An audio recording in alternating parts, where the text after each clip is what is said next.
আসসালামু আলাইকুম। আগেই ভাইরাল বয়সটা সময় থাকলে ঘটনাটা শুনে যাবেন। হাসরের ময়দানে দুইটা সিংহাসন থাকবে।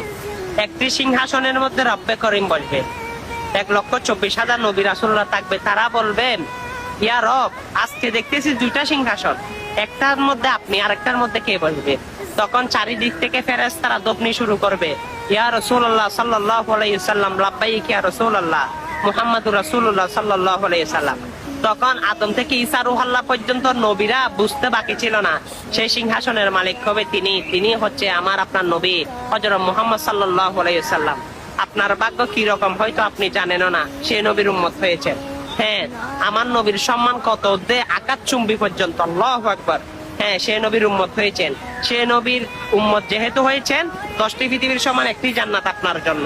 হ্যাঁ, আপনি তো শুনেছেন। পারলে আমার নবীর মহব্বতে, আমার নবীর ভালোবাসায় ভিডিওটা শেয়ার করে সকল মানুষের কাছে জ্বরের গতিতে পৌঁছে দিতে পারেন। আল্লাহ যেন সকলকে আমার রসুলের হাত ধরে জান্নাতে ঢুকাই, আমিন।